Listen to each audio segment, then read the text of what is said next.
बिस्मिल्लाहिर्रहमानिर्रहीम। अस्सलाम वालेकुम पाकिस्तान। उम्मीद करता हूँ आप सब खैरियत से होंगे और आप लोगों की ज़िंदगी अच्छी गुजरी होगी। सुप्रीम कोर्ट से हैरान कुन खबर लेकर आपकी खिदमत में हाजिर हूँ। बल्कि आज की इस वीडियो में आपके साथ एक नहीं बल्कि कई हैरान कुन खबरें शेयर करूंगा। क्या ऐसा भी हो सकता है? ये खबरें शेयर करने से पहले, आगे बढ़ने से पहले आप सबसे रिक्वेस्ट करूंगा कि इस वीडियो को लाइक कीजिएगा, चैनल सब्सक्राइब कीजिएगा, सारे नोटिफिकेशन बेल दबाइएगा ताकि जो आने वाले वीडियोस हैं आप उनको मिस ना कर सकें। सुप्रीम कोर्ट से बिलाखिर वो खबर सामने आ गई है जिसका आप सबको बेसब्री से इंतजार था। सुप्रीम कोर्ट से आज बड़ी खबर सामने आई है और उस बड़ी खबर की तफसीलात कुछ यूं है कि नैब तरमीम केस जो पीडीएम की हुकूमत बनी थी, इन्होंने नैब के जो कवानीन थे उसको तब्दील कर दिया था और नैब के हाथ पांव काट कर फेंक दिए थे और रैब को बिल्कुल ही माजूर कर दिया था और नैब की जितनी भी हैसियत थी उस हैसियत को ख़त्म कर दिया था और अपने आप को रिलीफ दिलवाया गया। शहबाज शरीफ ने रिलीफ हासिल किया। इसके अलावा जो असद जरदारी थे उनको रिलीफ मिला और तमाम तर जो शख्सियात जो नैब ज़दा थी, शायद खान अब्बासी हो गए, उन तमाम तर लोगों को जब रिलीफ मिला तो इमरान खान साहब ने एक पटिशन दायर की सुप्रीम कोर्ट में कि नैब तरमीम के ये जितने भी कवानीन बने हैं, जो नैब की तरमीमें हुई हैं, इन तमाम तर तरमीमों को सुप्रीम कोर्ट देखे और सुप्रीम कोर्ट कोई बड़ा एक्शन ले और सुप्रीम कोर्ट इन तमाम तर जो तरमीमें हैं इनको उड़ा दे और अवाम के हक में फैसला है। क्योंकि ये जो लूटी हुई दौलत है ये अवाम का पैसा है, ये कौमी खजाना था जो कि इन लोगों ने, इन इशराफिया ने अपने बच्चों के ऊपर इस्तेमाल किया और अपनी जायदादें बनाई और ईमेल फीड रेफरेंस बना। तमाम तर चीज़ें जो हैं वो हमारे सामने आई थी, पनामा लीक्स सामने आई थी। तो जो जो भी लोग नैब ज़दा थे तो उनके खिलाफ इमरान साहब ने पटिशन दायर करवाई थी और अब सुप्रीम कोर्ट से बड़ी खबर सामने आई है। बड़ी खबर की तफसीलात कुछ यूं है कि सुप्रीम कोर्ट में 3 रुकनी बेंच इस केस की समाअत कर रहा था। तकरीबन 53 के करीब, 53 के करीब इस केस के ऊपर समाअत हुई और अब बाकायदा तौर पर समाअत मुकम्मल हो चुकी है। इमरान साहब के वकील दलाइल मुकम्मल कर चुके थे। Supreme court chief justice Umar Ata Bandial की जानब से वादे रिमार्क्स आए थे कि मैं अपनी जो मेरे पास इस ओहदे की जितने भी टाइम रह चुका है, मैं चाहता हूं कि इस केस का बड़ा फैसला करके चला जाऊं और कोई स्वीट फैसला करके चला जाऊं। आज मैं अजहर सदीक साहब को पढ़ रहा था, उन्होंने कहा कि नैब तरमीमें जो हैं ये केस मुकम्मल हो चुका है और इस केस के मुकम्मल होने के बाद कोई स्वीट फैसला सामने आएगा। यानी कि वो ये समझ रहे हैं कि ये फैसला तहरीक इंसाफ के हक में आएगा। मुझे जितना यकीन है ये फैसला 2-1 से आएगा क्योंकि एक जज जो हैं वो हमारे मोअज़्ज़ज़ जज जो हैं उनको नैब तरमीम के ये जो बाकायदा तौर पर केस सुप्रीम कोर्ट में पहुंचा था तो उनको इस केस के ऊपर उन्होंने इतराज़ उठाया था। अब ये भी हो सकता है कि 3-0 से फैसला आ जाए और जब नैब तरमीमों के ऊपर फैसला आएगा तो जरदारी खानदान और शरीफ खानदान के लिए मुश्किलात खड़ी हो जाएंगी और ये लोग जो हैं वो, मुझे अगर फैसला इनके खिलाफ आ जाता है, नैब तरमीमों को सुप्रीम कोर्ट उड़ा कर रख देती है, तो ये लोग जेल में दोबारा जा सकते हैं और ऐसा पॉसिबल है।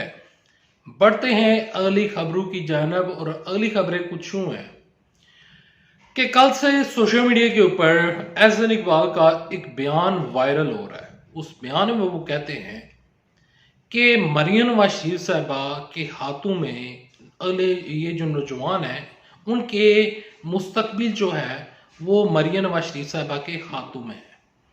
अब मैं इस बयान को किस तरह मैं यहाँ पर आपको समझाने की कोशिश करूँगा। देखें, जो मरियम नवाज शरीफ साहबा हैं वो कभी इलेक्शन नहीं लड़ी, कभी मैंने उनके जलसे में नौजवानों को नहीं देखा।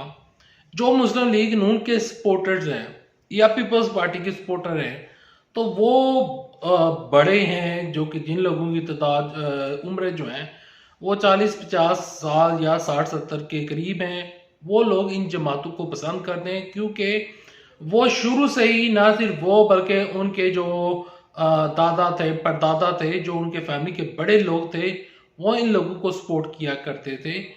तो जब वो लोग इन लोगों को सपोर्ट किया करते थे तो नून लीग और पीपल्स पार्टी कभी भी नौजवानों की जमात नहीं रही है। तो ये जो एहसन इकबाल की जानिब से बयान सामने आया है कि नौजवानों का मुस्तकबिल मरियम नवाज शरीफ साहब के हाथ में है, इस बयान को मैं नहीं मानता। ये एक हैरान कुन खबर है कि ऐसा मुमकिन होगा। एक और हैरान कुन खबर आपके साथ शेयर करता हूँ, और वो खबर कुछ यूं है कि नून लीग ने एक दावा किया है कि नवाज शरीफ साहब जब लंदन से पाकिस्तान आएंगे तो 10 लाख बंदे जो हैं वो नवाज शरीफ का इस्तकबाल करेंगे। इस बयान को मैं जोड़ता हूं नवाज शरीफ के उस टाइम की वापसी से, जब नवाज शरीफ और मरियम नवाज शरीफ साहब वापस आए थे और उनको उठाकर जेल मुंतकिल कर दिया गया था। वो जेल में उनको जब मुंतकिल किया गया, जब मुंतकिल किया जा रहा था, जब उनकी वापसी हो रही थी, तो शहबाज शरीफ ने ये कहा था कि आप वापस आए, यहाँ पर खूनी इंकलाब आएगा, मैं 10 लाख बंदे लेकर आऊँगा, मैं देखता हूँ कि आपको गिरफ्तार किस तरह किया जाता है। लेकिन मुझे उस टाइम हंसी आई थी, मैं ये देखकर हैरान रह गया था कि शहबाज शरीफ एयरपोर्ट तक भी नहीं पहुंचे थे। उनकी जो गाड़ी थी वो आगे पीछे ही घूमती रही है और वो एयरपोर्ट तक जाने में कामयाब नहीं हो सके थे। तो शहबाज शरीफ जिस तरह भाई के साथ धोखा कर रहे हैं और जिस तरह उनको बिट्रे कर रहे हैं, तो यहाँ पर मुझे इस चीज़ से अंदाज़ा हो रहा है कि 10 लाख या 10,000 बंदे भी नवाज शरीफ के इस्तकबाल के लिए नहीं जाएंगे, बल्कि जो ही नवाज शरीफ उतरेंगे साथ ही मुझे लगता है कि वो जेल में चले जाएंगे। क्योंकि निगरान वजीर दाखिला सरफराज बुगटी साहब जो हैं, उनका बयान हमारे सामने मौजूद है। वो कहते हैं कि नवाज शरीफ साहब जो हैं वो जेल में जाएंगे। शायद खान अब्बासी ने भी कहा था कि नवाज शरीफ को सरेंडर करना पड़ेगा, सरेंडर के अलावा कोई चारा नहीं है। जब सरेंडर करना पड़ेगा, जब जेल में जाएंगे तो 10 लाख बंदे किधर से आएंगे। मेरी नज़र में जो मौजूदा इनकी गवर्नमेंट है, आई मीन कि इनकी जो पार्टी है, कि इनकी पार्टी के पास इस टाइम इतने लोग भी मौजूद नहीं, इनके वोटर्स जो हैं वो टूट चुके हैं। अब इनको इलेक्शन में 10 लाख वोट पड़ना भी बहुत मुश्किल हो चुका है, क्योंकि लोग इनको जान चुके हैं। आपके साथ एक और हैरान को खबर शेयर करते हैं, और वो खबर कुछ यूं है कि राणा सनाउल्लाह साहब कहते हैं कि चीनी की पारी जो इस टाइम कीमतें बढ़ी हैं, इसके पीछे जो जमात है वो पीपल्स पार्टी है। ये हैरान कुन खबर है। और पीपल्स पार्टी वाले कहते हैं राणा सनाउल्लाह है, और नवीद कमर जो है, राणा सनाउल्लाह साहब हैं कि वो नवीद कमर हैं, और ये दूसरों को ब्लेम कर रहे हैं। ये हैरान कुन खबरें हैं। इत्तेहाद टूट चुका है, और अब बाकायदा तौर पर जो एक गैर फितरी इत्तेहाद बना था वो टूट चुका है, और ये लोग अब लोगों को गुमराह करने की कोशिश कर रहे हैं। अब आइंदा आने वाले दिनों में आप मौलाना फजलुर रहमान से दोबारा ये सुनते हुए आपको ये आप ये सुनेंगे कि मैं पेशावर को फतह करने जा रहा हूँ, और मैं बाकायदा तौर पर कश्मीर का मुकदमा लड़ूंगा, और इस तरह की बातें फजलुर रहमान के मुंह से आइंदा आने वाले दिनों में निकलेंगी। और नवाज शरीफ की जो वापसी है, मुझे नहीं लगता कि नवाज शरीफ साहब जो हैं वो वापस आएंगे।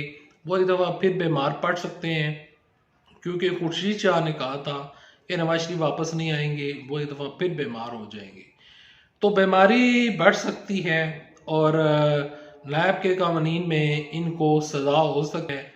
इस वीडियो पाकिस्तान आबाद, अफवाज पाकिस्तान।